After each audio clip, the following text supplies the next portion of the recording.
সৎ কাজের আদেশগুলো করবে, খারাপ কাজ থেকে মানুষকে ফিরাবে। কোন দিকে মানুষকে ডাকবে? ওয়ায়ুকিমুনাস সালাত, নামাজ প্রতিষ্ঠিত করবে। ওয়ায়ুতুনাজ যাকাত, যাকাতের কথা বলবে, যাকাতের প্রতি মানুষকে উদ্বুদ্ধ করবে। ওয়ায়ুতিউনাল্লাহা ওয়া রাসূলা, আল্লাহ এবং রাসূলের আনুগত্যের কথা বলবে। এই কয়টা কাজ যে ব্যক্তি করবে, রব্বুল আলামিন তার জন্য সুসংবাদ দিচ্ছেন, উলাইকা সায়ারহামুহুমুল্লাহ, উলাইকা সায়ারহামুহুমুল্লাহ, যাদের প্রতি আল্লাহ তাআলার নিজ রহমত বর্ষিত হতে থাকে। কয় কাজ করলে আল্লাহর রহমত বর্ষিত হবে? এক নাম্বার, সহযোগী হতে হবে। কিসের সহযোগী বলেন তো? মুমিনের সহযোগী, সমস্ত ভালো কাজের সহযোগী হতে হবে। দ্বিতীয় নাম্বারে সহযোগী কাজ কি হবে?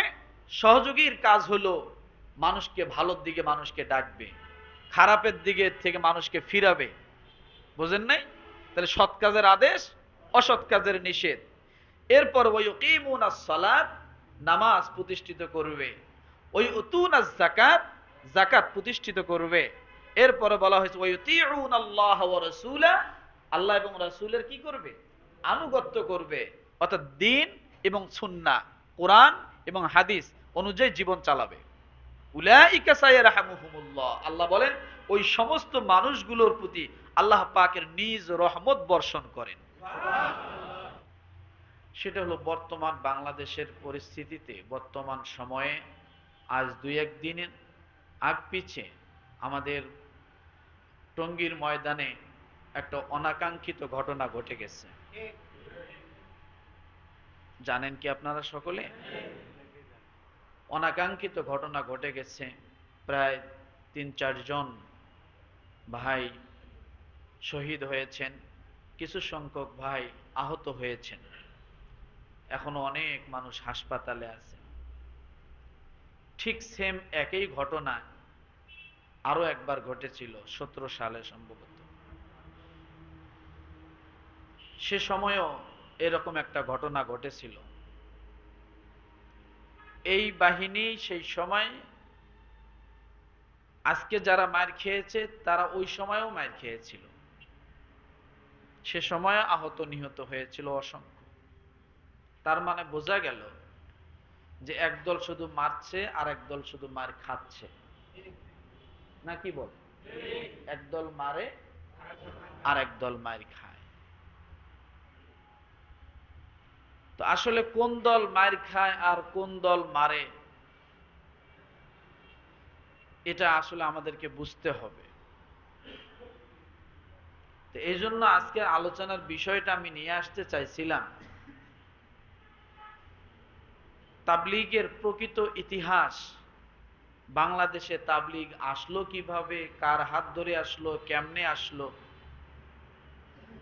আর এই দুই দল হওয়ার পিছনের কারণ কি? এখন যারা দুই দলে বিভক্ত হলো, এক দল আলেম ওলামার সাথে আর এক দল আলেম ওলামা ছাড়া, তা আসলে আমরা কোন দলে থাকবো এইটাই বিষয়ে একটু আলোচনা জানা দরকার। কি বল? আমরা কোন দলে থাকবো? মায়ের খাওয়ার দলে থাকবো না মায়ের দেওয়ার দলে থাকবো? এই বিষয়ের উপর একটু আলোচনা আমি আজকে করতে চাই। শুনতে রাজি আছে? আজকের আলোচনার বিষয় হলো বাংলাদেশে তাবলীগের ইতিহাস। আলোচনার বিষয় কি? বাংলাদেশে তাবলীগের ইতিহাস। আসুন, আল্লাহ সুবহানাহু ওয়া তাআলা আমাদেরকে সূরা তাওবা আয়াত নাম্বার হলো ৭১, এইটা হলো আলোচনার মূল আয়াত। কিন্তু এই আয়াতটা বোঝার আগে আমাকে আরো সামনের কিছু আয়াত থেকে আসতে হবে। তো আজকের এই আয়াতটার ভিতর থেকে আমরা আগে শুরু করি। সূরা তাওবা আয়াত নাম্বার কত? কিন্তু আমার আয়াতের আলোচনা চলবে হলো ৬৬, ৬৭, ৬৮, ৬৯, ৭০, ৭১। কিন্তু আমাকে আনতে হচ্ছে শুরুর ক্ষেত্রে সেটা হলো 71 নাম্বার আয়াতটাই আগে আনতে হচ্ছে। তারপরে আমি বুঝাইতে যাইয়া ওই আয়াতগুলো নিয়ে আসব, তাহলে এই আয়াতটা বোঝা সহজ হবে। বুঝাইতে পারছি? আল্লাহ পাক রব্বুল আলামিন বলেন,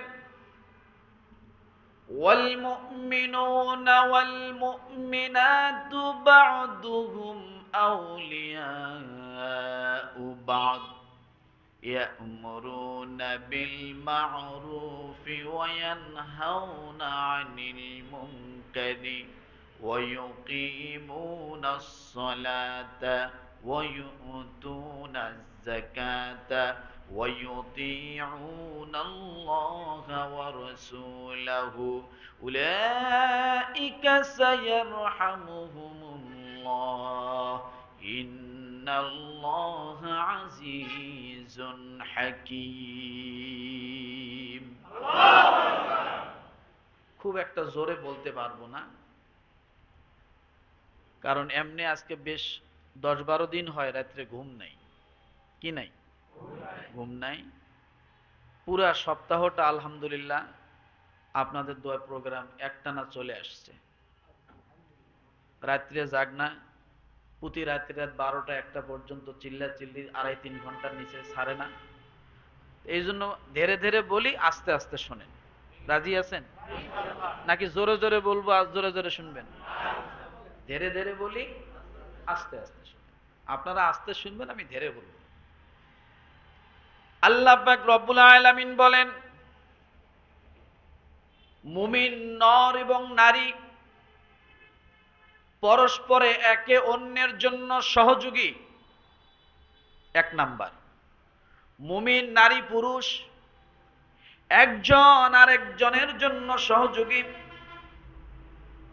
1 নাম্বারে আল্লাহ সহযোগী বানায় দিলেন। আল্লাহ দুনিয়ার সমস্ত মুমিন নর নারীকে রব্বুল আলামিন তাদের প্রথম কাজটা আল্লাহ তাআলা স্মরণ করায় দিলেন, বান্দারে বান্দিরে, একজন মুমিন আরেকজন মুমিন, একজন মুমিন নারী আর একজন মুমিন নারী একে অপরের সহযোগী হবে।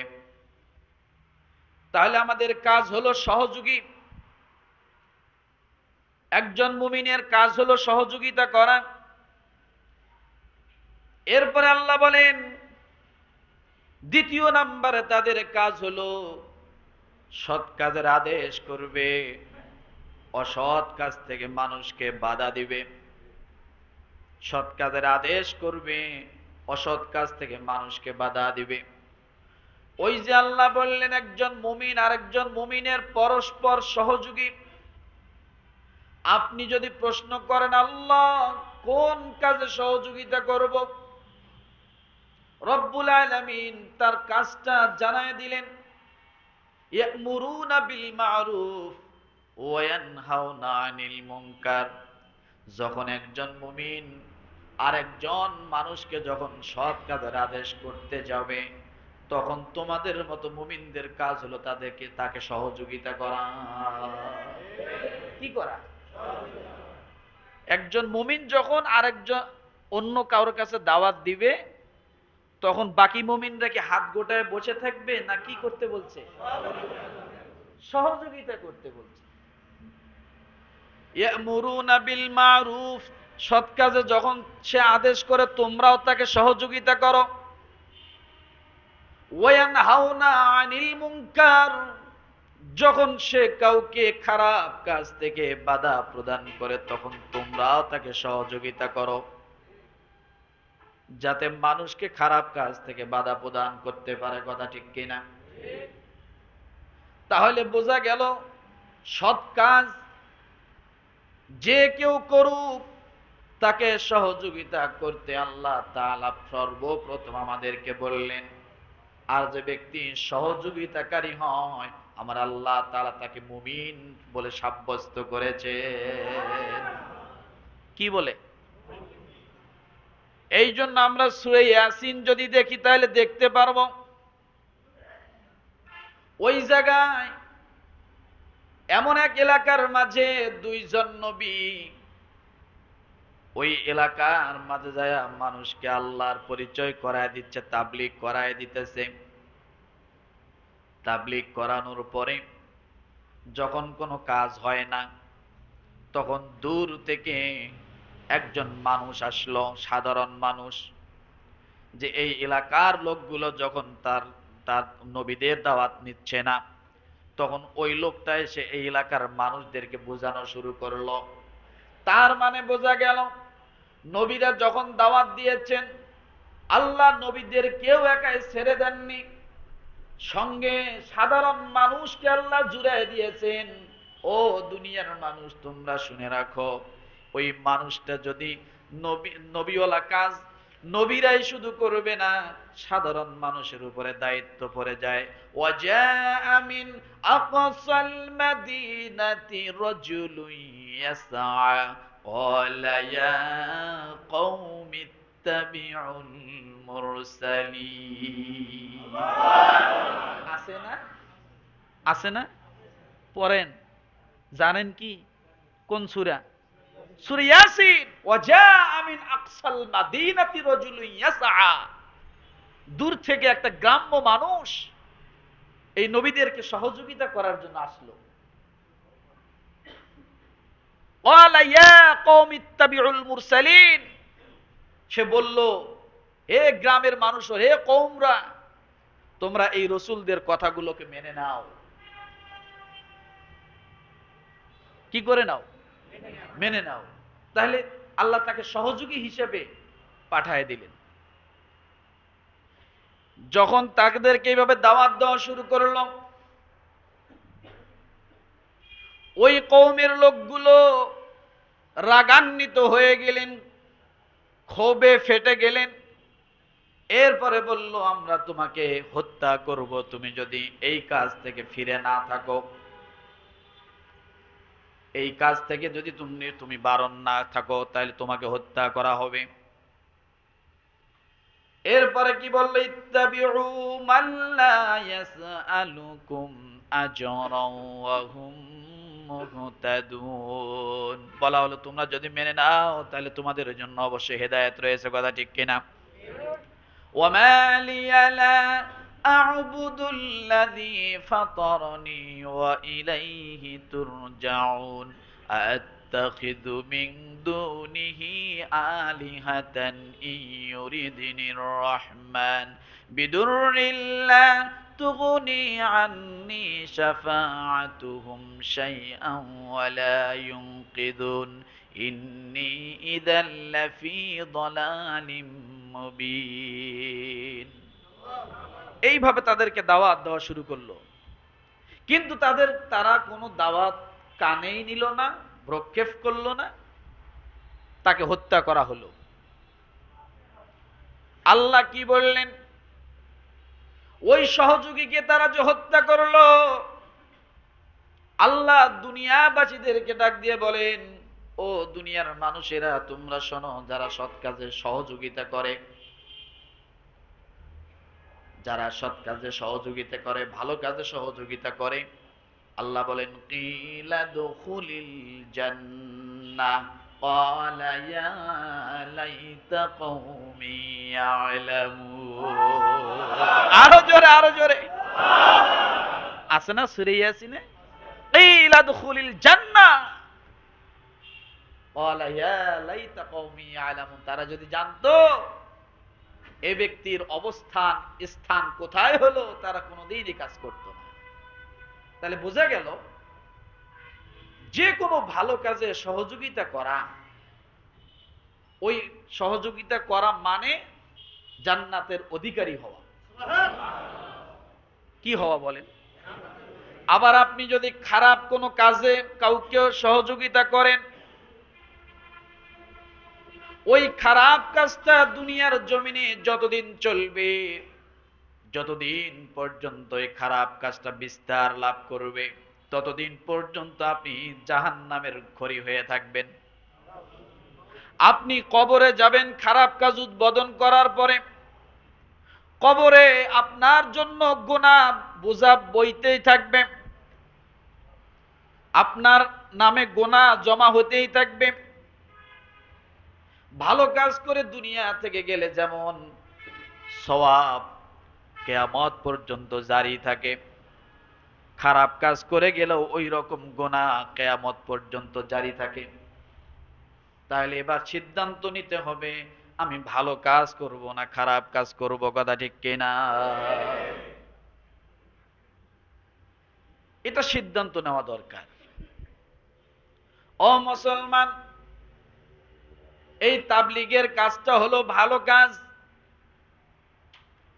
হাজারো খারাপ মানুষগুলোকে তাদের কাছে দাওয়াত পৌঁছায় দিয়ে দিয়ে আল্লাহর পথে তারা ফিরায় নিয়ে আসে মানুষকে। কিন্তু একটা কথা জেনে রাখবেন, যত জায়গায় ভালো কাজ আছে তত জায়গায় আবার খারাপ কাজও আছে, কথা ঠিক কিনা? ভালো যেখানে, খারাপকে সেখানে পাওয়া যাবে। যেখানে ভালোও নাই খারাপও নাই, সেটাকে ভালোও বলে না খারাপও বলে না। যেমন ফেরেশতা, যেমন কি ফেরেশতা খারাপও না ভালোও না, ওরা আলাদা একটা বিষয়।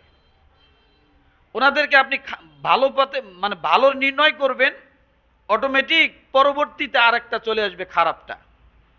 এই জন্য ফেরেশতাদেরকে ভালো এবং খারাপের ঊর্ধ্বে রাখতে হবে। ওটা আরেকটা জগৎ, কথা বোঝেন নাই? যেমন এখানে বাতাস আছে, যত উপরে উঠবেন তত বাতাস কিন্তু কমে যাবে। এরপরে একটা স্তর আছে, সেখান থেকে আপনি যখন চলতে থাকবেন, প্লেন যখন চলে নিচেও পড়ে না উপরেও যায় না, একটা মাঝখানে একটা পথ আছে। তো প্রত্যেকটা জিনিসের এরকম কয়েকটা দিক আছে, ভালো আছে খারাপ আছে, আবার ভালো নাই খারাপও নাই, তাকে কোনো কোয়ালিটিতে আনা যাবে না।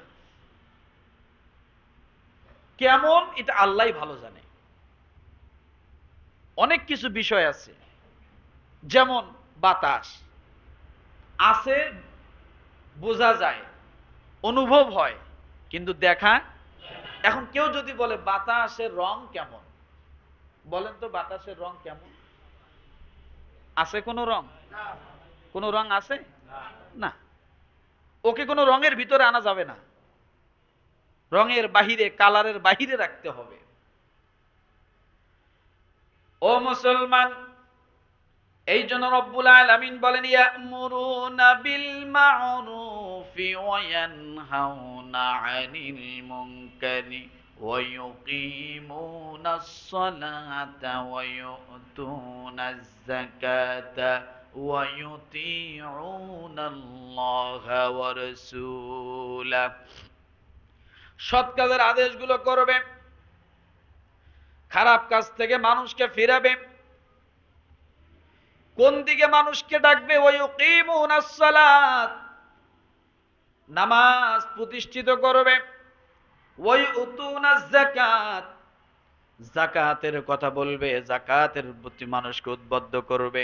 ওয়ায়ুতিউনাল্লাহা ওয়া রাসূলা, আল্লাহ এবং রাসূলের আনুগত্যের কথা বলবে। এই কয়টা কাজ যে ব্যক্তি করবে, রব্বুল আলামিন তার জন্য সুসংবাদ দিচ্ছেন, উলাইকা সায়ারহামুহুমুল্লাহ, উলাইকা সায়ারহামুহুমুল্লাহ, যাদের প্রতি আল্লাহ তাআলার নিজ রহমত বর্ষিত হতে থাকে। কয় কাজ করলে আল্লাহর রহমত বর্ষিত হবে? এক নাম্বার, সহযোগী হতে হবে। কিসের সহযোগী বলেন তো? মুমিনের সহযোগী, সমস্ত ভালো কাজের সহযোগী হতে হবে।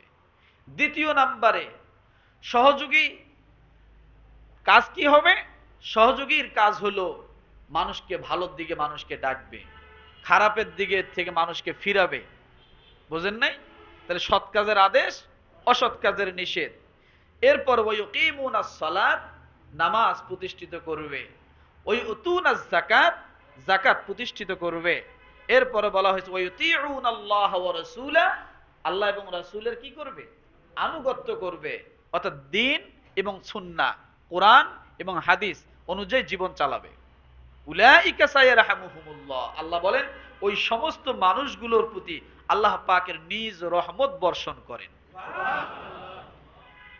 ইন্নাল্লাহা আজিজুন হাকীম, আল্লাহ বলেন নিশ্চয় আল্লাহ পরাক্রমশালী প্রজ্ঞাময়।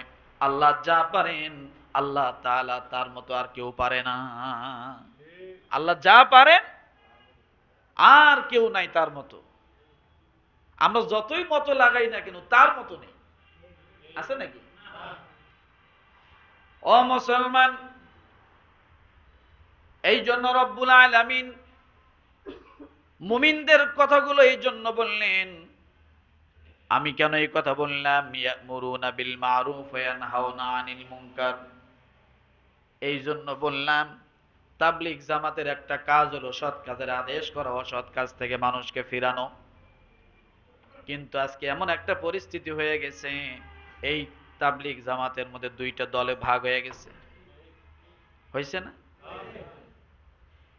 এটা হওয়াতে একটা ভালো হয়েছে, একটা দিক ভালো হয়েছে। আমি মনে করি যে কোনো জিনিসের ডাইন এবং বাম থাকা উচিত, নাকি বলেন? এপিট আর ওপিট থাকা উচিত। কারণ এটা যদি না থাকে তাহলে আপনার বিচক্ষণতা আসবে না, আপনার বিচক্ষণতা আসবে না। এখন আপনার বিচক্ষণতা আসার সময়, আপনাকে বেছে নেওয়ার সময়, সঠিক দল কোনটা, বেঠিক দল কোনটা, ধোঁকাবাজ কোনটা, ধোঁকা ছাড়া কোনটা, মুমিন কোনটা, মুনাফিক কোনটা, এটা আপনার বেছে নেওয়ার সময় হলে এখন। কিসের সময়? বেছে নেওয়ার সময়। তো এই তাবলীগ জামাত, এই তাবলীগের কার্যক্রম শুরু হয় হলো আপনার 1920 সালের পর থেকে। কোন সালের পর থেকে? প্রায় 26-27-এর দিক থেকে শুরু হয়। শুরু করেন যিনি, প্রতিষ্ঠাতা যিনি তাবলীগ জামাতের, মাওলানা ইলিয়াস রাহিমাহুল্লাহ। ওনার জন্ম হলো 1910 সালে। কয় সালে? ভারতের উত্তর প্রদেশে রাজস্থানের মেওয়াত নামক পল্লীতে। তাহলে ওনার জন্ম 10 সাল, আর তাবলীগ শুরু হয় কয় সালে? 27 সাল ধরেন, 26-এর পরে 27। তখন ওনার বয়স কত? 16 বছর বয়সে একটা ছেলে, একজন ব্যক্তি, একজন কিশোর মানুষ এইভাবে মানুষের দিন নিয়ে চিন্তা করে, আমল নিয়ে চিন্তা করে, ঈমান নিয়ে চিন্তা করে, তাহলে তার মেধা এবং ব্রেন কতটা প্রখর হতে পারে। মানুষকে নিয়ে যে চিন্তা করে, একজন মানুষকে কি করে জাহান্নাম থেকে জান্নাতি বানানো যায়, এই চিন্তাটা যদি 16-17 বছরের, 15-16 বছরের একটা ছেলের মাথায় আসে, তাহলে আল্লাহ তাআলা ওই সন্তানটার মাথায় কি পরিমাণ মেধা দিয়েছে। বোঝেন নাই কথা? আমাদের রাসূলুল্লাহ সাল্লাল্লাহু আলাইহি ওয়াসাল্লামের একই অবস্থা ছিল। আল্লাহর নবীর যখন 17 বছর বয়স, তখন রাসূলুল্লাহ সাল্লাল্লাহু আলাইহি ওয়াসাল্লাম সমাজ সংস্কারের কাজে নিয়োজিত হয়েছিলেন। কত বছর বয়সে? 17 বছর বয়স যখন রাসূলের, তখন সমাজ সংস্কারের কাজে নিয়োজিত। সর্বপ্রথম রাসূল তখন এলাকার যুবকদেরকে একত্রিত করে একটা সংগঠন তৈরি করেন। নাম কি? জোরে বলেন, সবাই শুনুক, আমি বলবো কেন। হেল্পফুল ফুজুল। এলাকার অত্যাচারিত মানুষ, বঞ্চিত মানুষদের জন্য আল্লাহর নবী হেল্পফুল ফুজুল সংগঠন তৈরি করলেন 17 বছর যখন রাসূলের বয়স। আর এখনকার আমাদের যুবকদের 17 বছর বয়সে ছেলে পেলেদের এখন আর সমাজ সংস্করণ পাওয়া যায় না, মোবাইল সংস্করণে পাওয়া যায়। কিসের পরে কোন মোবাইল কিনবে, কোন গেম খেলবে, কোন তাস খেলবে, কোন জায়গায় জুয়া খেলবে, মোবাইলের মধ্যে এই ছোট ছোট পোলাপান এখন নিয়োজিত। আর রাসূল 17 বছর বয়সে সমাজ সংস্কারের কাজে নিয়োজিত। ঠিক ইলিয়াস কান্দলবী রহমতুল্লাহ আলাইহি, তিনিও, আমরা তার বয়স সাল দেখলে বোঝা যাচ্ছে তিনি 17 বছর পরে এই আল্লাহ ভোলা মানুষদেরকে আল্লাহর পথে নেওয়ার জন্য চেষ্টা শুরু করলেন। কিন্তু তিনি মাওলানা। তিনি কি বলেন তো? তিনি কি আলেম, অনেক বড় আলেম, অনেক বড় আলেম এবং সম্ভ্রান্ত পরিবারের ব্যক্তি তিনি। উনি মৃত্যুবরণ করেন 1944 সালে। কত সালে? 44 সালে। এখন কথা হলো ওনার বাড়ি হলো ভারত, আর আমরা এখন কথা বলতেছি বাংলাদেশ থেকে, তাই না? তাহলে ভারতের তাবলিগ বাংলাদেশে আসলো কার হাত ধরে, এইটাই আমাদের জানার বিষয়। ভারতের বিষয় আমরা আর বেশি কিছু বলি না, এটা শুরু উৎপত্তি ভারত থেকে, এটাই জানি। প্রতিষ্ঠাতা হলেন ইলিয়াস কান্দলবী রহমতুল্লাহ আলাইহি। কিন্তু বাংলাদেশে এই তাবলিগ এই তারের বেড়া পার হয়ে আসলো কি করে, কথা তাই না? বাংলাদেশে তাবলিগ শুরু হলো আপনার 1944 সালের পরে। কত? 1944 সালের পরে, 40 থেকে 50-এর ভিতরে বাংলাদেশ তাবলিগ চলে আসে। বাংলাদেশের তাবলিগ যিনি আনলেন তিনি কে? তিনি হলেন শামসুল হক ফরিদপুরি রহমাতুল্লাহ আলাইহি। আল্লামা শামসুল হক ফরিদপুরি, চেনেন ওনাকে? নাম শুনছেন? গোপালগঞ্জ, টঙ্গীপাড়া, গহরডাঙ্গা মাদ্রাসার যিনি প্রতিষ্ঠাতা, লালবাগ মাদ্রাসার প্রতিষ্ঠাতা ঢাকা, হ্যাঁ, তিনি হলেন শামসুল হক ফরিদপুরি রহমতুল্লাহ আলাইহি। কিছুদিন আগে যে বাইতুল মোকাররমের খতিব সাহেব ছিলেন, আব্দুল মালেক সাহেবের আগে, বর্তমান খতিব সাহেবের আগে ওনার পিতা। তাহলে এই শামসুল হক ফরিদপুরি রহমতুল্লাহ আলাইহি তিনি একদিন ইলিয়াস কান্দলবী রহমতুল্লাহ আলাইহির সাক্ষাতে যান। যাওয়ার পরে তার সাথে কথা হয়। তখন ইলিয়াস কান্দলবী রহমতুল্লাহ আলাইহি শামসুল হক ফরিদপুরি রহমতুল্লাহ আলাইহিকে বুকে জড়ায় ধরে বলে, শামসুল হক, আমি তোমাকে একটা জিনিস দিতে চাই, তুমি নিতে রাজি আছো কি? বলে, হ্যাঁ বলেন, কি দিবেন? যে আমি তোমাকে বাংলাদেশে তাবলিগ জামাতের জিম্মাদারি দিতে চাই। উনি খুশি হয়ে গেলেন। উনি ওখান থেকে বাংলাদেশে তাবলিগ জামাতের জিম্মাদারি নিয়ে আসলেন। এই শুরু হলো বাংলাদেশে তাবলিগ জামাত। এরপরে শামসুল হক ফরিদপুর রহমতুল্লাহ আলাইহি যখন আসলেন, আসার পরে প্রথম তিনি মাওলানা আব্দুল আজিজ রহমতুল্লাহ আলাইহি নামে খুলনার মোল্লারহাট উদয়পুর মাদ্রাসার প্রথম তিনি সেখানে শিক্ষকতা করেন। ওনাকে পরামর্শ করে ওনাকে দায়িত্ব দিলেন যে এই বাংলাদেশে তাবলিগ জামাত এখান থেকে শুরু হবে। প্রথম মার্কাজ হলো খুলনার মোল্লারহাট উদয়পুর মাদ্রাসা। এখানে সর্বপ্রথম ভারত থেকে তাবলিগ জামাত বাংলাদেশে অবস্থান করে। তাহলে প্রথম মার্কাজ কোথায়? ফরিদপুর। তখনকার খুলনা, এখনকার বাগেরহাট। বাগেরহাটের একটা থানার নাম হলো মোল্লারহাট, এই মোল্লারহাটের একটা গ্রামের নাম হলো উদয়পুর। এই জায়গায় সর্বপ্রথম তাবলিগের মার্কাজ শুরু হয়। তাহলে আনলেন কে? শামসুল হক ফরিদপুর রহমতুল্লাহ আলাইহি। দিলেন কাকে? আব্দুল আজিজ রহমতুল্লাহ আলাইহিকে। তাকে বুঝাই দিয়ে তাকে চিল্লায় পাঠায় দিলেন। দেওয়ার পরে তিনি যখন চিল্লা দিয়ে আসলেন, দেওয়ার পরে মোটামুটি ভাবে দাওয়াতের কাজ সুন্দর শুরু হয়ে গেল। ওই সময় ভারত থেকে একটা জামাত আসছিল, ওখানে তাদের সাথে কাজ করলো। তারা আবার আব্দুল আজিজ রহমতুল্লাহ আলাইহিকে চিল্লাই নিয়ে গেল। এরপরে কাজ শুরু হলো। তাহলে এগুলা, এই তাবলিগ সম্পূর্ণটা আলেমদের হাত ধরে আসতেছে। কাদের হাত ধরে? ইলিয়াস কান্দলবী রহমতুল্লাহ আলাইহি আলেম ছিলেন না? ছিলেন। ওনার বংশপরাধী দেখেন সবাই আলেম। এরপরে বাংলাদেশে আসলো তাবলিগ কার হাত ধরে? শামসুল হক ফরিদপুর রহমতুল্লাহ আলাইহি।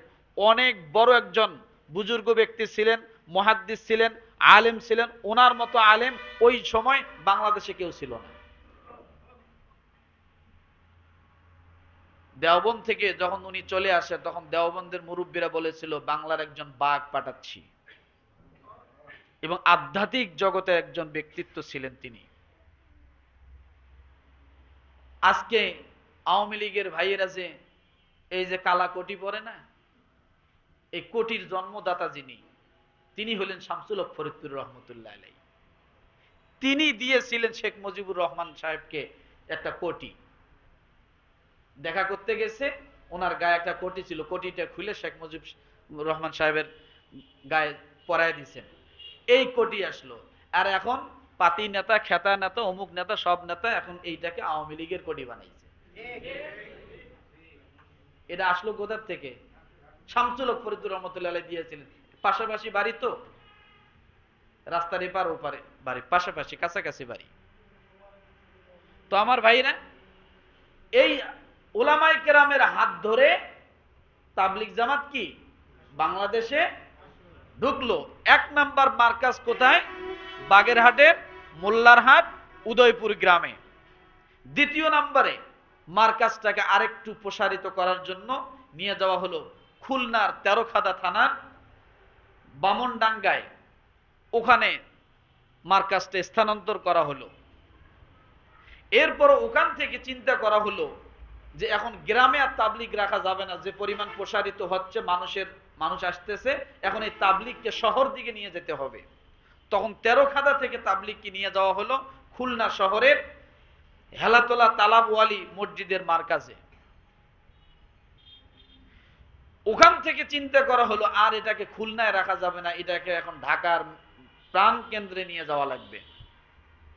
এরপরে ৪র্থ নাম্বারে তাবলিগের মার্কাজ হলো ঢাকা শহরের সর্বপ্রথম যে মার্কাজটা, সেটা হলো লালবাগ। কোন জায়গা? লালবাগ শাহী মসজিদ। এখন এই শাহী মসজিদে যখন জায়গা হয় না, মানুষ এই পরিমাণ ভিড়, এত পরিমাণ মানুষ দলে দলে এটাতে অন্তর্ভুক্ত হচ্ছে, আসতেছে, তখন আর সেখানে জায়গা হয় না। তখন পরামর্শ করে এই মার্কাজটা নিয়ে আসা হলো রমনা পার্কে। কোথায়? কথা বলে না, জোরে বলেন। রমনা পার্কে নিয়ে আসা হলো। এই রমনা পার্কে যখন নিয়ে আসা হলো, তখন থেকে আজ পর্যন্ত রমনা পার্কের সাথেই সেই মসজিদের নাম কি? কি নাম? মার্কাজ আসেনি? আছে। ৫ম নাম্বারে মার্কাজ হলো এই রমনা পার্কের কাকরাইল। তার আগে আরো 4টে পার হয়ে গেছে। কিন্তু আমি যে কথাটা বলতে চাচ্ছি সেটা হলো যে এই তাবলিগ জামাত কার হাত ধরে আসলো? আলেমদের হাত ধরে। আর এখন যদি কোন মানুষ তাবলিগ নাম দাবি করে যে আমি তাবলিগ করি, আর সে যদি এরকম ভাবে একজন মানুষকে পিটানোর সময় যদি বলে, বল তুই আলেম কিনা, আলেম কিনা, এই কথা বলে আর পিটায়, তাহলে বোঝা যাবে এটা তাবলিগের ভিতরে নয়, এটা অন্য কিছু। ধরে পিটাচ্ছে আর বলতেছে, বল তুই আলেম কিনা, তুই আলেম কিনা।